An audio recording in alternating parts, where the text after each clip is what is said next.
Hola, ¿qué tal? ¿Cómo están? Muchísimas gracias por estar nuevamente aquí conmigo en este canal donde cotidianamente les llevo entrevistas e historias con personajes del cine y del espectáculo de México. En esta ocasión me siento verdaderamente muy contento de llevar a ustedes una nueva entrevista con un personaje pues que nos va a llevar a conocer un poco de la historia, de lo que ocurrió detrás de las películas A Toda Máquina y Qué te ha dado esa mujer, las anécdotas que ocurrieron durante los rodajes, pero también nos va a llevar a conocer a quienes fueron esos personajes anónimos que pocas veces son reconocidos, a esos integrantes del escuadrón de motociclistas de tránsito, acróbatas que participaron en esta película y que pocas veces son mencionados. Él es Bernardo Gasca, comandante honorario de la Hermandad de Motociclistas de Tránsito y Acróbatas, y él pues nos va a platicar un poco de la historia de cómo se dio este rodaje, estas películas de A Toda Máquina y Qué te ha dado esa mujer. Yo les quiero agradecer antes que nada pues por todas los comentarios que me han hecho a través de esta página, por todos los likes que le han dado a los videos que he subido y por seguirse suscribiendo a este canal, porque verdaderamente con todo esto nos anima a seguir haciendo y buscando más personajes y haciendo más producción de videos para todos ustedes. Y pues los quiero dejar ahora con esta entrevista con Bernardo Gasca, que yo espero que la disfruten y que conozcan un poco más de la historia de A Toda Máquina. Yo soy Edmundo Pérez y les doy la más cordial bienvenida a este video. ¿Vamos a verlo?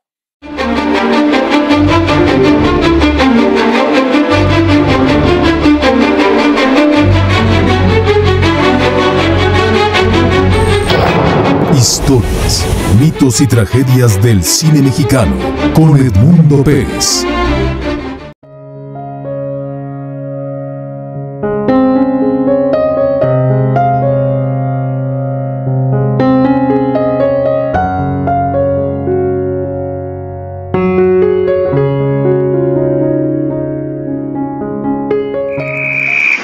Tenemos en el ruedo a esos artistas del motociclismo que manejando como si fueran alas de mariposa las pesadas motocicletas ejecutan fuertes de a multitud premia como es natural a esos grandiosos artistas que se lanzan a través de todo el peligro con el corazón bien puesto como saben hacerlo los mexicanos. Y entretejiéndose el valor con la emoción y la maestría, tenemos ahora al centro del ruedo un compás que rodean 3 motos manejadas con un pie, por fuera 4 motos manejando en defensa.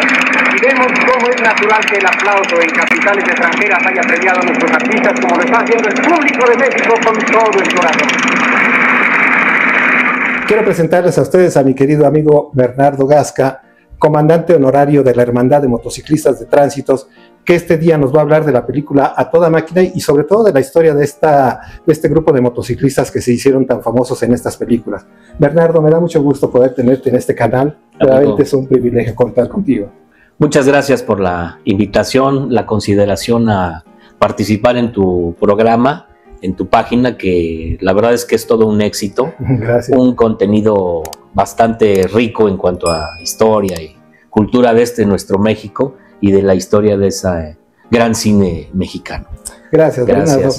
Pues, ¿quién mejor que tú para hablarnos de estas historias de A Toda Máquina y Qué te ha dado esa mujer? Pero yo quiero irme un poco más atrás porque 1951 es el año que vemos estas películas que se realizan por parte del director Ismael Rodríguez. Pero tengo entendido que este grupo de motociclistas de tránsito tiene una historia muy anterior. Háblame un poquito de cómo es que surgen estos. La historia realmente casi cumple ya 100 años. Hay un personaje muy emblemático que es el autor de todo este fenómeno, que fue el general Antonio Gómez Velasco, general de división del Ejército Mexicano, un personaje con antecedentes revolucionarios. Desde muy joven, él aproximadamente a los 16 años se enroló en la lucha armada y tenemos conocimiento de que participó en 16 batallas. Terminando la revolución, pues ya con el grado de general, había que ocuparse en algo. Y por órdenes presidenciales, le encomiendan al general Gómez Velasco hacerse cargo de un departamento que se hiciera cargo de la señalización y las vialidades, porque en esos años estaban llegando ya los vehículos automotores a México y empezaban los problemas, empezaban los accidentes. Entonces el general Gómez Velasco, con esa encomienda presidencial, toma las riendas de esta comisión e inventa un departamento que se llamaba Departamento del Tráfico. Principalmente comienza improvisando todo, con agentes vestidos como se pudiera y con unos semáforos que por ahí vamos a ilustrar las imágenes, unos semáforos manuales que por un lado decían avance y por el otro decían alto, y había que moverlos con la mano. Entonces esos son los principios de todo esto. ¿Estamos hablando que de los años 20, de la época de Pascual Ortiz Rubio, presidente? No, estamos hablando bueno, sí, los 20 precisamente, tienes mucha razón. 1921, oficialmente, es cuando se toma esta comisión. Obviamente el general tenía que armar todo y empieza a improvisar, empieza a hacer ese trabajo, pero la ciudad empieza a crecer de una manera abrupta. Viene la prosperidad, el progreso, llegan los automotores y en 1925, cuando oficialmente la compañía Ford Motor Company se establece en México, la producción de automóviles se vuelve algo muy grande. Entonces, sin una regulación ni quien los pusiera en orden, porque ya te digo, ya había accidentes, él piensa en inventar un grupo motorizado para detener a los vehículos que están infraccionando, ya cometiendo ilícitos en cuanto a la vialidad, e invita a un grupo de civiles que los ve con sus motos y les dice: oigan, pues ¿quieren ustedes ayudarme? ¿Quieren participar a formar este grupo? ¿Les gusta la idea? Y así es como surge esto. Oficialmente para 1926, el general consigue con la marca Harley Davidson de Estados Unidos, consigue un contrato para traer motocicletas a México. Y oficialmente fueron 25, algunas con sidecar, con el carrito que lleva al lado la moto. Y ahí es cuando oficialmente se funda el escuadrón de agentes del tráfico motorizados. Pero aquí hay otra cosa bien importante. El general venía de la caballería. Y en la caballería pues es muy dado a hacer acrobacias. Las acrobacias ecuestres tienen muchos años ya de existir en nuestro país. Entonces él, dentro de su imaginación, tiene la idea de transmitir la acrobacia ecuestre a las motos. Y lo empiezan a practicar y resulta que se pueden hacer muchas cosas que se hacen en el caballo. La moto, principalmente la Harley Davidson, se presta a eso. Por lo pesada. Pues por lo pesada y por lo estable. Y así es como surge, un año después, para 1927, el escuadrón acrobático. Los motoristas de la Dirección General de Tránsito de México se disponen a realizar una exhibición en las terrazas del Castillo de Chapultepec.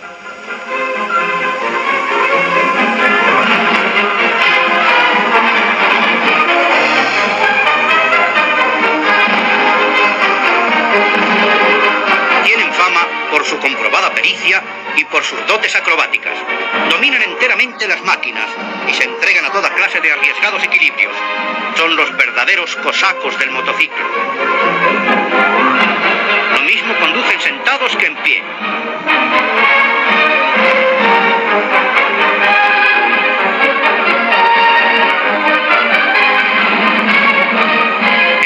Individuales llenos de conjunto demuestran cómo se puede conducir una motocicleta sin poner las manos en el guía.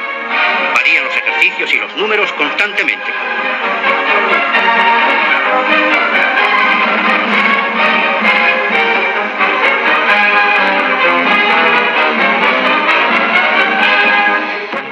Según una versión, existía una agrupación de motociclistas, como tú lo estás mencionando, pero según entiendo o según lo que he leído, hubo una separación de esos motociclistas y se crean los motociclistas de caminos, los policías de caminos, y entonces hubo una especie de rivalidad entre ambos grupos porque querían destacar más, según lo que yo he escuchado, lo que he leído, y entonces los motociclistas de tránsito de caminos para llamar más la atención, crearon todas estas pirámides y piruetas. ¿Es realmente esta la historia? Sí es real, porque eso sienta las bases del motociclismo en nuestro país. Como ya dije, se crea el escuadrón de agentes de tráfico, pero las carreteras también empiezan a crecer. Entonces el gobierno decide formar una parte para el tránsito federal, o sea, en las carreteras. Y es como surge la Policía Federal de Caminos, que algunos elementos de tránsito del tráfico de aquí de la Ciudad de México se van para allá, porque esa institución se crea años más tarde, en 1928. Crean ellos también su grupo de acrobacia, y es verdad que existe una rivalidad, pero en el ámbito deportivo. O sea, demostrar a ver quién es mejor o a ver quién puede más. Y hay dos fechas, o hubo dos fechas importantes, que era el 16 de septiembre, los días patrios, y el 20 de noviembre, que es el de la Revolución. En esas principales fechas se daban esas competencias. Y dado estos eventos, años después, en 1935, por acuerdo de los tránsitos de la ciudad y los federales de caminos, se crea la hermandad de la Policía Federal de Caminos y motociclistas de tránsito. Y efectivamente había rivalidad cada que había las fechas importantes. Eran encuentros en lienzos charros, en plazas, y a ver quién era el mejor.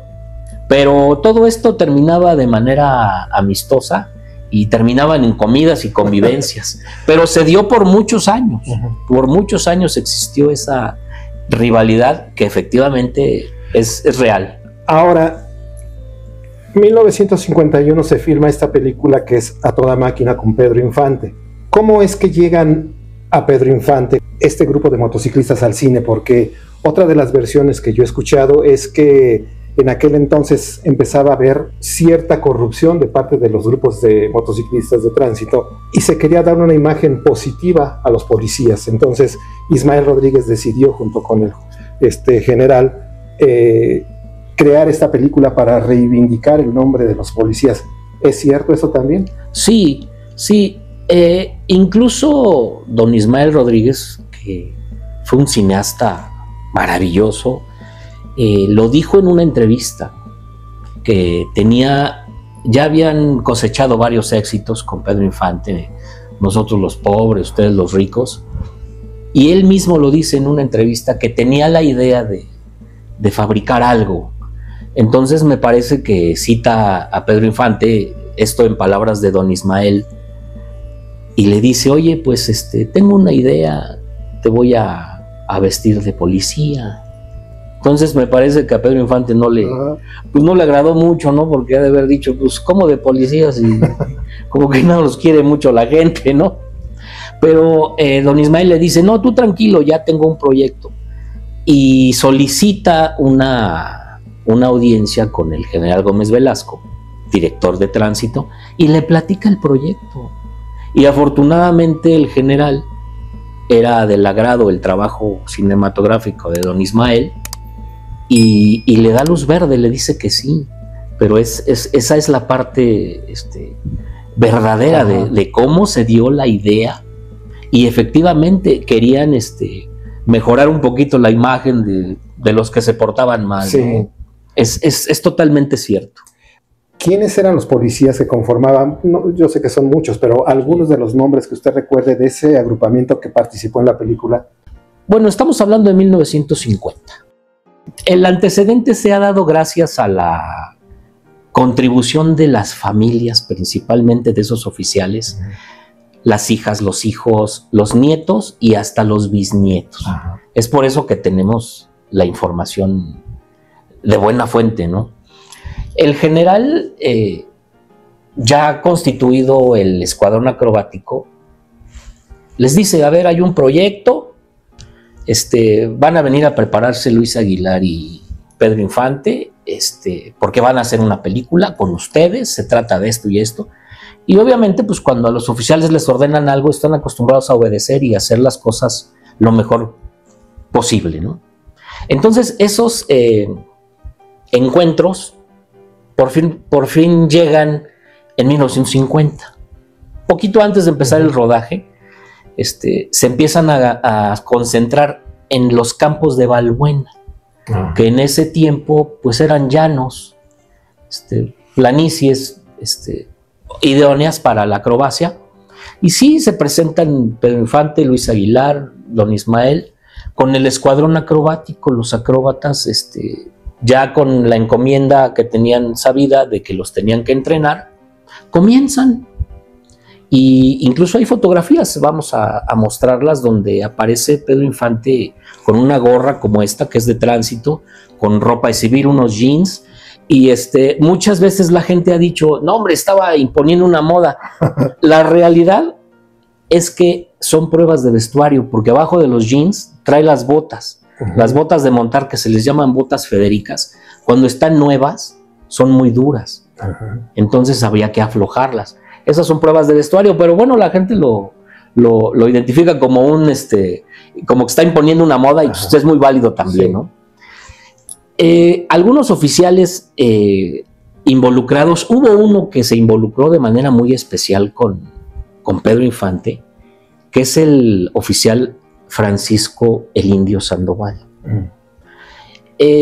La historia cuenta, los nietos nos cuentan que pues empezaron a interactuar, y hubo un momento en que se entendieron también que Pedro pues lo invitaba para todo, y realmente hicieron una amistad muy buena. Incluso hay fotografías donde está la casa de la familia Sandoval, y hay una comida ahí, y está la abuelita, está la tía, está el papá, y Pedro está sentado ahí con ellos. Entonces a ese grado se dio la convivencia con el famoso Indio Sandoval. Y hubo otros personajes también. Por ejemplo, recordaron ustedes que en los últimos minutos de ATM les ordenan que van a pasar la casa en llamas, pero por estar de revoltosos y estar haciendo cosas fuera de orden, el general les ordena que no. Las palabras son: que otro haga el número. ¿Qué ocurría? Que Chávez y Macías siguen de pique. Retíralo del espectáculo, no nos vayan a dar un dolor de cabeza. Pero uno de ellos tiene que atravesar la casa en llamas, que otro haga el número. Como usted ordene, mi general. Entonces, la persona que aparece ya para entrar a la casa en llamas, y les dice, con que 15 días de práctica, ¿no? ¿Para qué? Si aquí su papi lo va a hacer. Con que 15 días de práctica, ¿no? ¿Para qué? ¿De qué tu papi lo va a hacer? Par de cretinos. Muertos. Y es cuando ellos se le adelantan.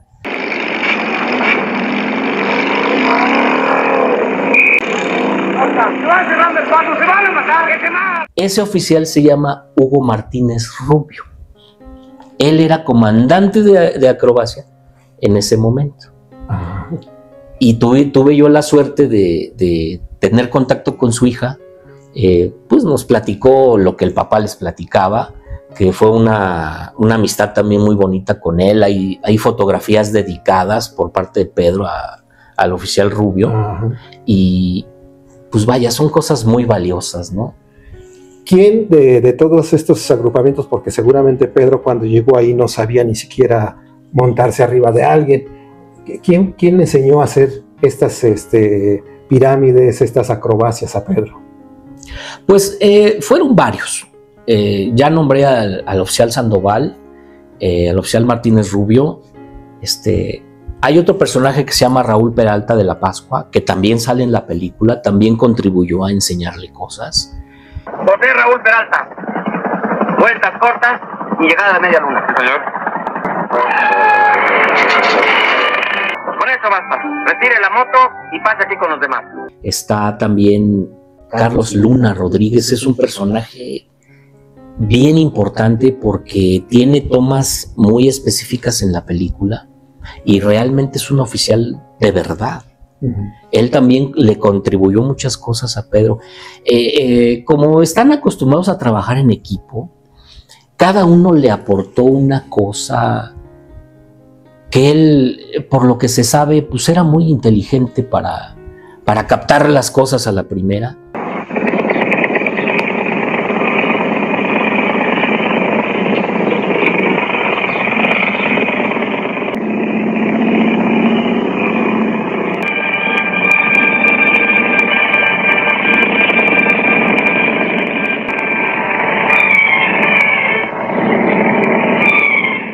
todos ellos en conjunto contribuyeron a formar esa parte, a formar ese personaje que al final de cuentas, también lo dijo don Ismael Rodríguez, la mayoría de las cosas sí las pudo hacer Pedro, con ayudas, ¿no? Ajá. Obviamente con utilería, con cosas. Hay un detalle muy personal que me parece que el indio Sandoval lo iba a doblar en un brinco, y Pedro se voló la barda haciendo el brinco, cae perfecto.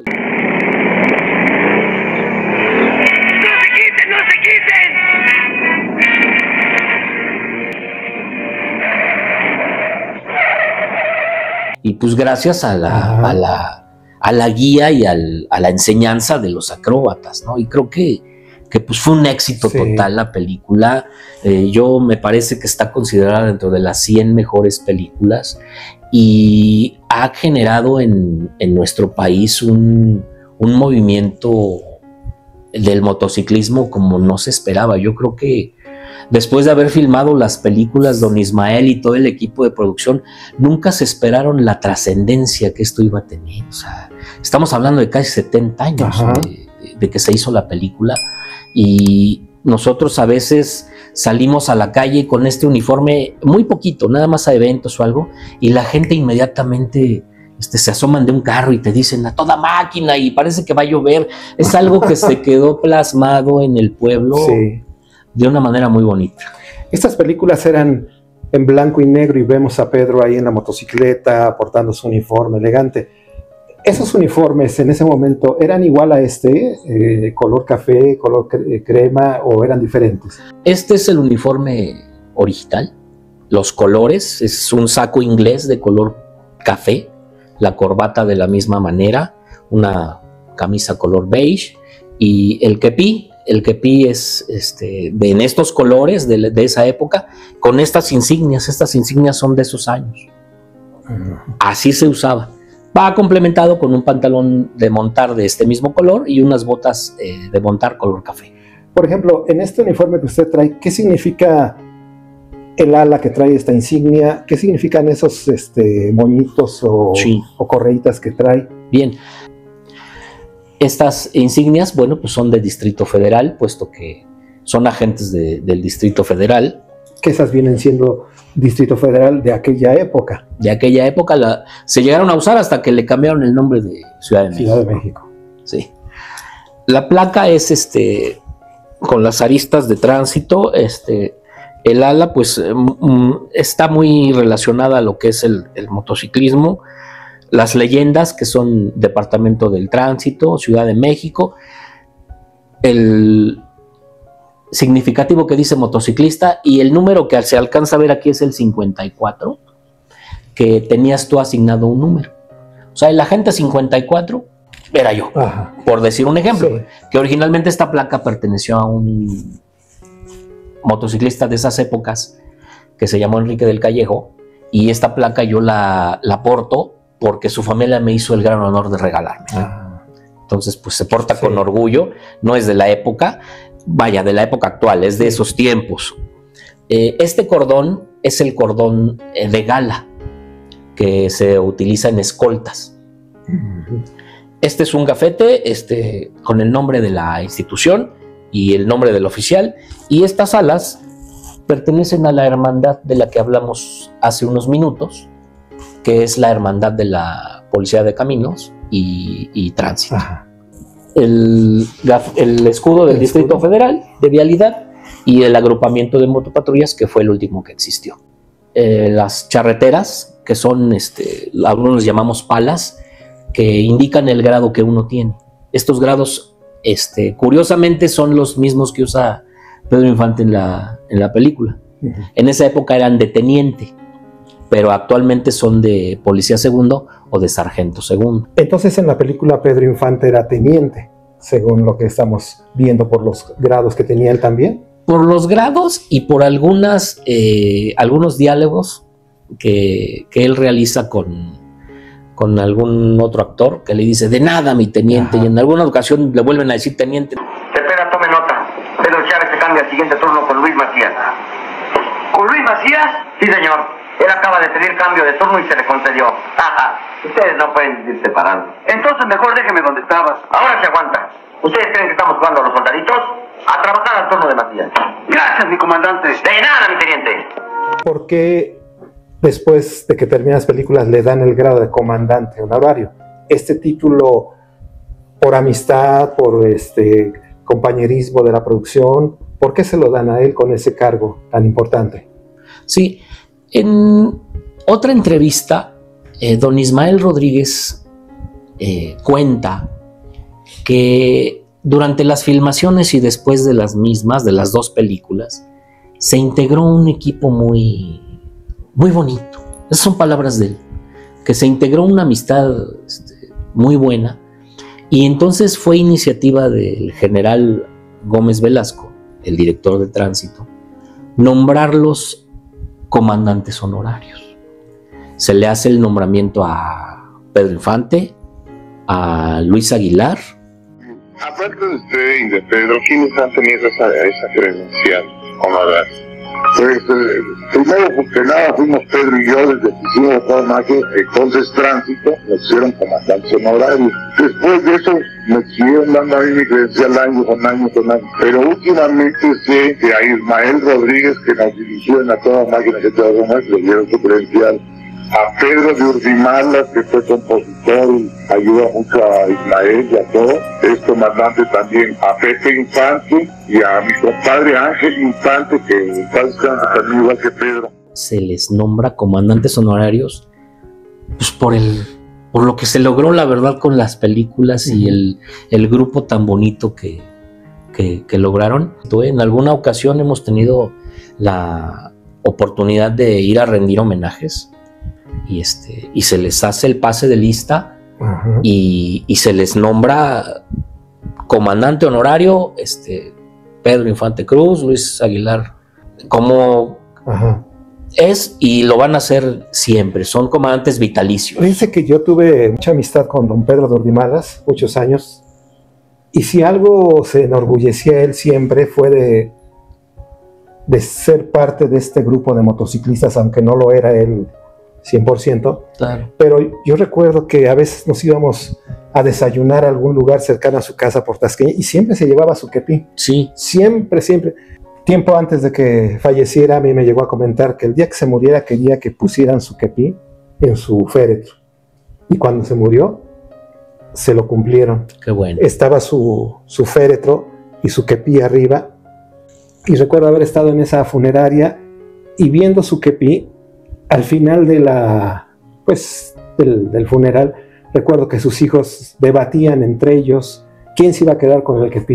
Es que a mí me pertenece, no, es que yo lo quiero porque mi papá, no, pero es que, bueno, vamos a hacer una cosa, un mes contigo, un mes. Pues fervor por el kepí que tanto quería Pedro de Urdimalas. Claro. Y siempre para todos los lugares andaba con ese kepí, entonces ahorita me acordé de eso. Tuve alguna vez amistad con Luis Aguilar también, y qué curioso que me decía él que la película reflejaba una amistad entrañable entre los dos personajes, pero que en realidad nunca llevó una amistad con Pedro tan cercana. Dice, pues íbamos a trabajar los dos y cada quien por su lado, claro. No convivíamos como se ve en las películas. No, pues toda la gente de los que vieron la película piensan que fuimos amigos íntimos de toda la vida, ¿no? Porque fue tan humano el reflejo que dio la película para la gente, que la gente todavía me pregunta que cómo era Pedro, cómo es esto, me quieren que yo les cuente toda la historia de Pedro, y la verdad es que esa intimidad la tuvimos solamente durante A Toda Máquina y que te ha dado esa mujer. Desgraciadamente yo iba al comedor y lo buscaba para comer con él, pero no iba al comedor, él comía en su camerino. O sea, no llegamos a intimar tanto como lo que reflejamos en las películas. En las películas, hombre, se refleja que yo no quiero que se case él porque pierdo al amigo. Él no quiere que me case yo porque pierde al amigo. Era una amistad que se identificó con todo el pueblo mexicano. Pedro se sentía más a gusto con los policías, con las gentes del staff, con la gente de la producción. Sí, efectivamente, él acostumbraba mucho enrolarse más con la gente de producción o con los motociclistas o algo, con los mismos actores. Sí es cierto eso. Hay cosas más grandes que le pueden pasar a uno en la moto. Por eso hay que andar alerta. Eso es lo mejor que puede hacer. Que podemos. Hay una anécdota donde cuentan que en uno de estos descansos,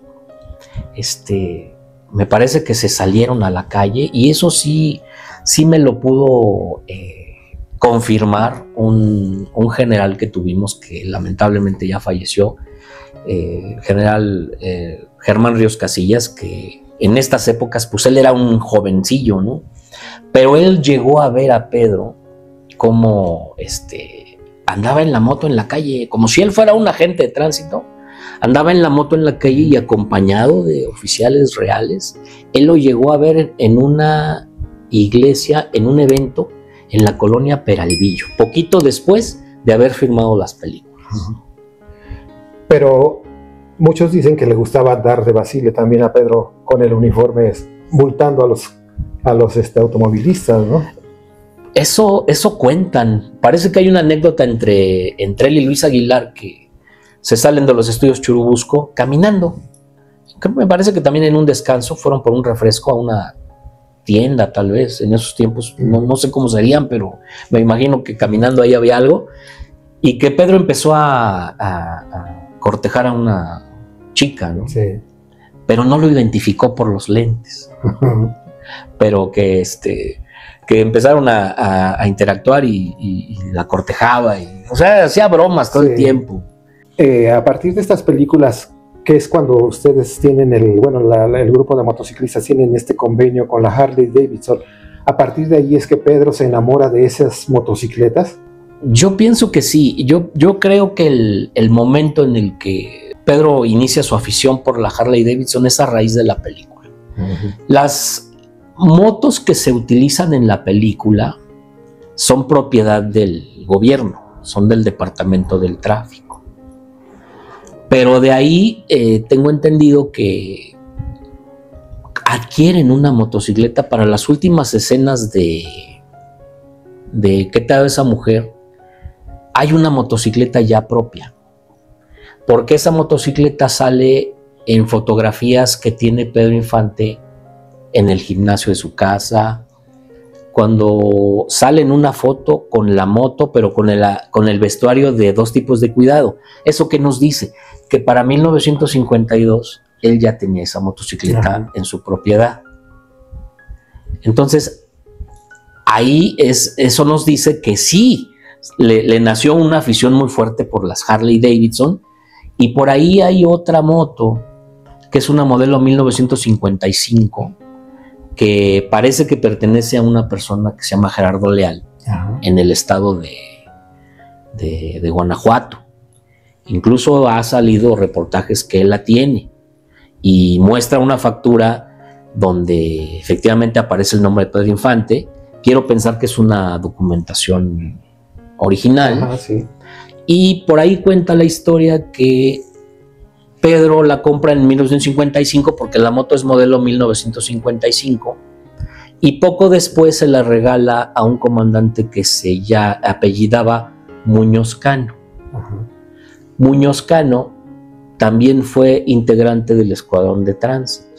Entonces el dueño de la moto dice que el mismo comandante Muñoz Cano, años después, le vende esta moto al actual dueño. Cuando lamentablemente sucede el accidente en 1957, había una motocicleta aquí en Ciudad de México, que es la que yo te refiero de las fotos, y había otra motocicleta en el hangar de los aviones de Mérida. Entonces, esta persona de Mérida me dice que esa moto, pocos días después de que lamentablemente sucedió el accidente, alguien la sacó. Y de esas dos motos no se sabe nada. No se sabe nada. ¿Quién las tiene? ¿Dónde estén? Probablemente estén en Estados Unidos, en Europa, en alguna parte, o a lo mejor aquí en México. Pero de esas no se sabe nada. Sí. Pero de la que sí se tiene referencia y la tienen en posesión en Salamanca es de la modelo 55. Aunque esa pues no sale en las películas porque los años pues simplemente no nos dan. Sí, exacto. Pero una afición tremenda a la Harley, total. Tenemos otra película con Silvia Pinal donde sale en un carro de servicio que también es Harley. Y pues hay referencia de que él andaba en la ciudad moviéndose en la Harley Davidson. Con la Harley, ¿Sí? sí. Hablando de estas motocicletas, tengo entendido que también dentro de este grupo de motociclistas había un mecánico que se hizo muy pegado a Pedro, que era el que le reparaba sus motos, que les daba mantenimiento, que estaba también en este grupo. Mencioné hace algunos minutos a uno de los personajes que interactúan con él en la película, que era el oficial Carlos Luna. El oficial Carlos Luna, excelente acróbata también, parte del elenco de la película, también era muy buen mecánico.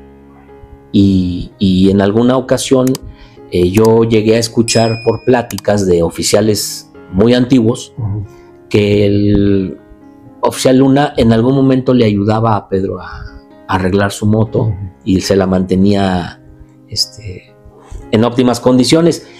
Por alguna enfermedad el maestro Luna pierde la vista y algunas personas refieren que él, ya careciendo de una buena vista, casi ciego, con el puro oír los carburadores, las ponía a tiempo. Eso lo cuentan los oficiales, seguramente es una verdad. Sí. Y hay otro personaje también que se apellida Balandrano. Balandrano, sí, yo escuché eso. Por ahí hay una fotografía que la vamos a incluir en la entrevista donde aparece Pedro recibiendo un trofeo. Ajá. Yo supongo que esa fotografía es posterior a las filmaciones de la película. En algún evento social o de motociclismo que hubo, él asistió y por alguna razón le entregan un trofeo. Porque hay varios oficiales tanto de tránsito como de la Policía Federal y algunos del Seguro Social. Porque también el Seguro Social tenía un equipo de acrobacia. O sea que ustedes fueron la base para que más se creara. La base para que muchas instituciones tuvieran un equipo de acrobacia. Y en esa fotografía aparece al lado de Pedro el maestro Balandrano. Y el maestro Balandrano es tío de gente que sigue en la acrobacia y nos refieren que también el maestro Balandrano era uno de los mecánicos de Pedro Infante, que le mantenía sus motos al día. Y el maestro Balandrano pues era un experto porque él venía desde la fundación de Harley Davidson en México. Desde los primeros años, cuando don Benjamín Martín del Campo trae la concesión a México de Harley Davidson, el maestro Balandrano fue parte de su grupo de mecánicos. Una de las principales temáticas de las dos películas son las acrobacias, justamente las pirámides, los reguiletes que hacen ahí en la Plaza México. Es un hombre prendido a una motocicleta que está girando vertiginosamente. Puede ocurrir una catástrofe. Amigos nuestros, no ocurre. Estas acrobacias en aquel momento pues creo que eran la máxima expresión de parte de los motociclistas. La Casa en Llamas era la culminación, vamos a decir, de este tipo de espectáculos. Pero tengo entendido que ya fue disminuyendo ese tipo de espectáculos. En este caso, la Casa en Llamas creo que ya no se hace. Bueno, la Casa en Llamas, como algunos dicen, es tal vez el acto más temido de los motociclistas, ¿no? Pero todavía hay quienes la realizan. Está restringida porque, bueno, ahora en nuestros tiempos existe protección civil, entonces ciertas restricciones, pero cuando hay un campo lo suficientemente abierto donde la gente no corre ningún peligro, todavía se llega a realizar, todavía existe. Y el equipo de acrobacia de tránsito, a petición de alguien o a petición de algún evento, lo puede realizar todavía. Esa escena de la Casa en Llamas, pues es la culminación de una película muy importante que es ATM, pero esta también se ha prestado como para crear leyendas, mitos alrededor de esa escena. Uno de ellos es que Pedro y Luis Aguilar hicieron la secuencia real de cuando se meten en llamas y explota y para darle continuidad. Otros dicen que eran dobles. ¿Cuál realmente es la historia? ¿Ellos hicieron esas participaciones o fueron doblajes? Porque nunca se les ve la cara al final. No, definitivamente no fueron Luis Aguilar ni ni Pedro Infante, Pedro Chávez y Luis Macías no atravesaron la casa en llamas, no. O sea, obviamente ahí juega, las cámaras juegan de cierta manera a que la toma los vea de espaldas, pero no, definitivamente no son ellos. Uno que sí atravesó la casa en llamas es Raúl Peralta de la Pascua, el oficial. Tengo yo la referencia por parte de su hija, y a raíz de que pasó la casa en llamas, él pasa a la casa y se accidenta y termina lastimado, y eso le cuesta ya no pertenecer al equipo. ¿Pero allí en esa película o en Sí, otra? no, ahí en la película, en la escena. En esa escena. Obviamente pues se editan y ya no se ve la caída, pero sí, cuando él pasa parece que agarra tierra, arena y vuela y se lastima bastante fuerte. Del otro no tengo exactamente la referencia quién fue. Todos dicen que la pasaron, pero sí. Pero qué ironías, porque quien pasa la casa en llamas realmente y sufre un accidente, pasa al olvido cuando el actor que no lo hizo se lleva la gloria. Y se lleva la gloria, exactamente. Esas son las cosas que no conoce uno de las películas. Sí, y a raíz de esto, el oficial Raúl Peralta de la Pascua se va a vivir a San Luis Potosí y hacer una vida pues ya de civil, porque el accidente pues ya no le permite regresar al servicio. Y pues sí, digo, la escena marcó su vida y pues nadie lo sabe, ¿no?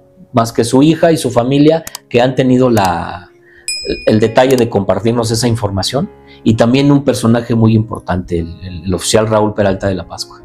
¿Tuvo alguna influencia a ver las películas? ¿Viene de familia? ¿Cómo es que usted llega a ser parte de este grupo de motociclistas? Bueno, definitivamente yo pienso que sí tuvo influencia en mi ser, estas películas, pues desde que es uno niño las ve y esos personajes se convierten en ídolos, ¿no? Pero por la cuestión familiar también tuve la influencia. Imagínate, mi abuelo fue policía. O sea, cuando se hacían las películas de 1950, él ya era policía. No perteneció al grupo de tránsito, no sale en la película, pero pertenecía a la institución. Y después su hijo, que es mi papá, también se da de alta y también se hace motociclista. Él llegó a portar el primer uniforme café en su juventud. Y bueno, pues yo naciendo en ese medio, desde chavito, desde niño, convivir con los acróbatas, con los oficiales, pues es algo que te lleva en automático a pertenecer al escuadrón. Yo tuve la suerte de pertenecer al escuadrón portando este uniforme muy pocos años. Posteriormente decidí yo dedicarme a otra cosa y pues pocos años después desapareció. Pero básicamente esa ha sido la influencia para pertenecer a esto, y seguimos dándole vida pues para que se siga conociendo esa parte de la historia, ¿no? No todo siempre ha sido malo. Lamentablemente en la actualidad pues las cosas han cambiado tanto, pero yo te puedo decir que años atrás los agentes de tránsito hasta en el crucero recibían regalos de la gente.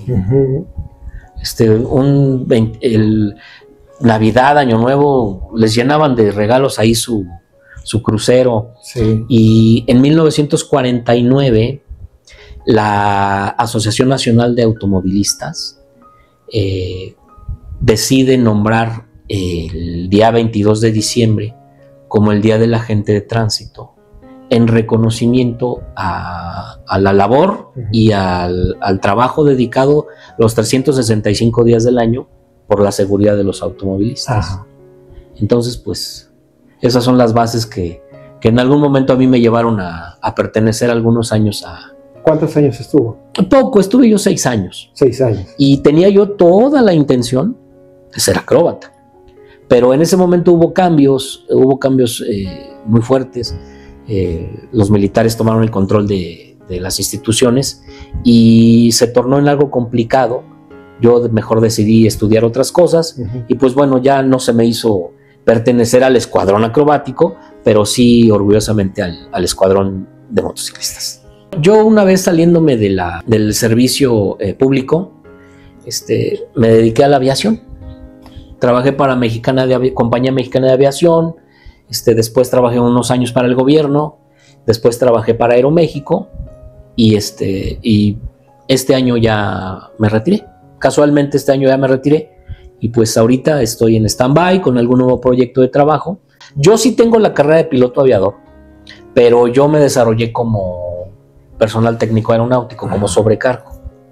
Estuve 25 años en el medio aeronáutico como sobrecargo, como tripulante de cabina.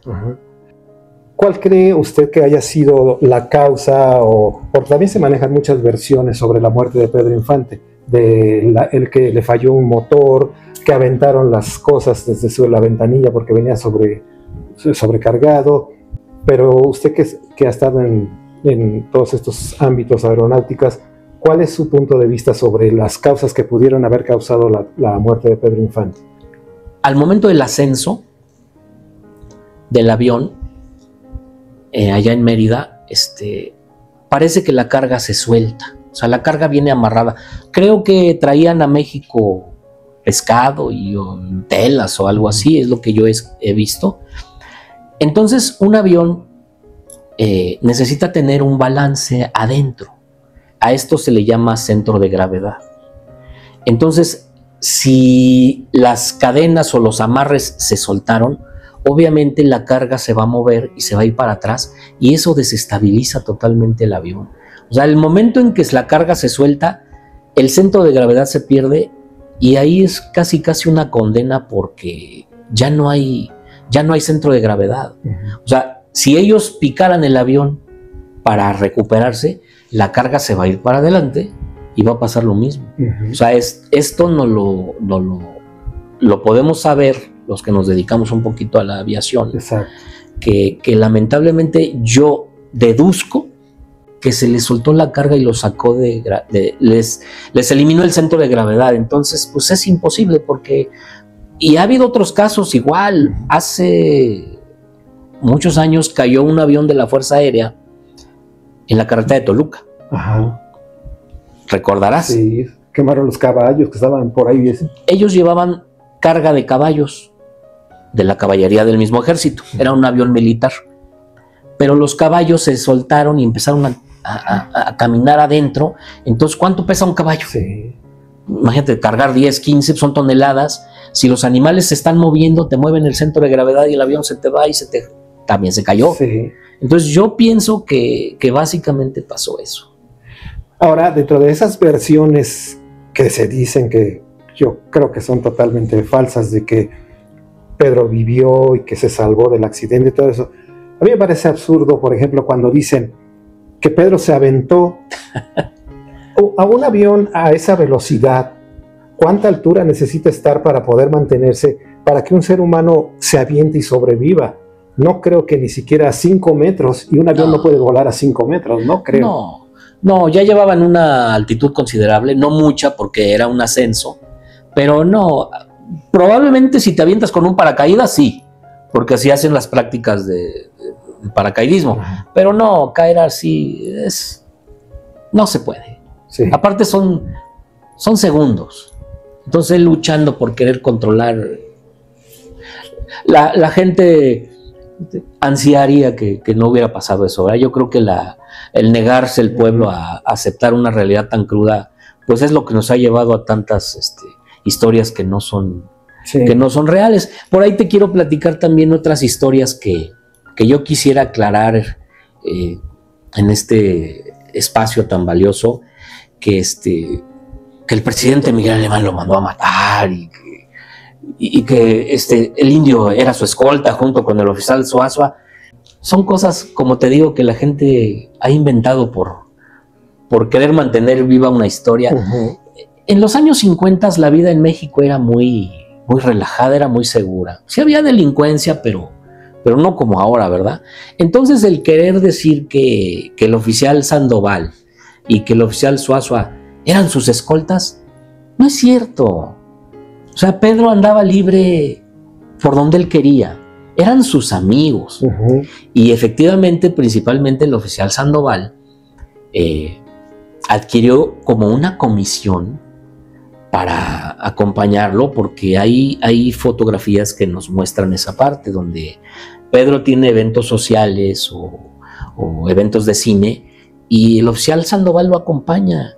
incluso le hace el favor de cargarle la gabardina y en otra foto hasta le prende un cigarro, ¿no? Pero de eso a que el presidente haya dicho, te nombro su escolta y lo tienes que cuidar, eso no existía en los años 50, era una amistad muy entrañable y muy bonita. Sí, pero porque hasta llegaban a decir que lo pusieron como que era su secretario y que para todos lados iba con él, cuando obviamente pues cada uno tenía su independencia. Claro, no, era principalmente era una amistad, que es lo que nos refiere la familia, y bueno, pues una amistad bonita que lamentablemente pues termina abruptamente el 15 de abril de 1957 y la carroza de Pedro va atravesando pues varios puntos de la ciudad y el indio, su gran amigo, es el que lo escolta hasta adelante, o sea, es la punta de escolta. Por la amistad, sabía la gente que él era tan cercano a Pedro. Él es el que lo lleva principalmente. Van varios oficiales, pero él encabeza el cortejo. Uh-huh. ¿Qué significa para usted ser parte de este agrupamiento de motociclistas y ser, vamos a decir, portavoz de la figura de Pedro Infante en el ámbito histórico? Porque poca gente ya hay que conozca tantas historias sobre la historia de Pedro Infante en estas películas. Es un privilegio el poder contar la historia, el poder conocer la historia y la trascendencia de estos hechos. Como te digo, yo desde niño, por cuestiones del trabajo de mi padre, aprendí a convivir con estos oficiales y de tantas cosas que yo escuché, poder contar tantas anécdotas e historias, ¿no?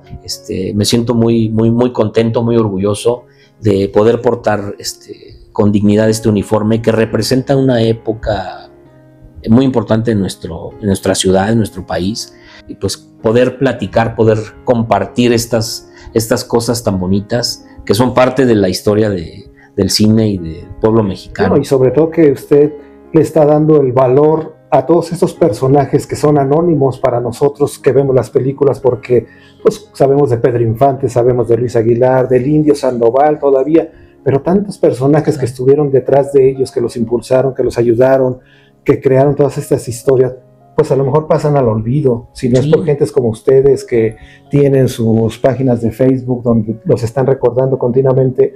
Pues esto es motivo de orgullo porque siguen vigentes ellos a pesar de que ya no están. Claro, ese es el principal motivo, que nuestra historia no muera. Bueno, la ley de la vida es así, pero cada vez que se nos muere o adelanta un veterano, pues es una parte de la historia que se pierde y no va a regresar. Entonces, pues tratar de conservarla, de preservarla y de seguirla dando a conocer. Y de todo ese grupo de motociclistas de aquellas películas, ¿ya no queda nadie? No, ya no. De todo ese grupo de esos años, todavía algunos oficiales que entraron años después, sí los llegaron a conocer, pero ya quedan muy pocos. Por ahí tenemos todavía un oficial que nos cuenta historias de que yo conocía a tal y era tal y era tal, de todavía algunos que salieron en la película. Ajá. Pero de la época de la película ya no queda nadie. No. El general Antonio Gómez Velasco murió en el año de 1989 y él fue el principal creador y propulsor de la acrobacia en México. Incluso está reconocido como el primer oficial motociclista de tránsito acróbata.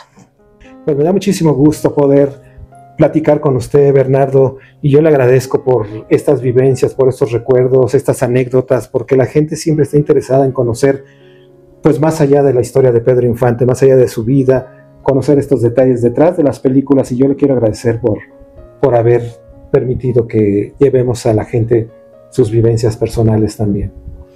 Te agradezco muchísimo, Edmundo, la invitación. Para mí, como ya lo dije, es un placer, es un gusto que estas historias se sepan y que sigan vigentes y que no se olviden, como gran parte de la historia del cine mexicano. Pues muchísimas gracias, Bernardo, y seguiremos viéndonos. Te agradezco la invitación. Gracias. Muchas gracias. Nos vemos. Hasta luego. Un alarde con la cabeza abajo.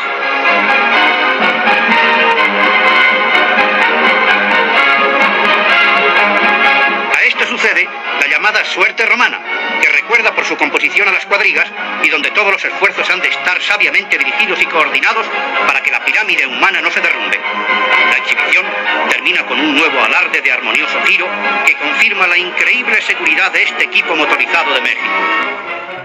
Quiero agradecer principalmente a Edmundo por la oportunidad de participar en esta página, en este espacio, y quiero agradecer muy en especial a todo el público, a todos los seguidores. Tengo una página que se llama Motociclistas de Tránsito, así la podrán encontrar. No es una página oficial, es una página dedicada principalmente al deporte de la acrobacia y el motociclismo en México. Soy el oficial Bernardo Gasca de la Hermandad de Motociclistas de Tránsito de la Ciudad de México y estoy a sus órdenes. Un agradecimiento de la Hermandad a todo el público.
Suscríbete. Si quieres conocer más de esta y otras historias del cine mexicano, suscríbete a este canal, dale like al video y toca la campanita para recibir las notificaciones y no te pierdas los más impactantes relatos, crónicas y nuevos videos.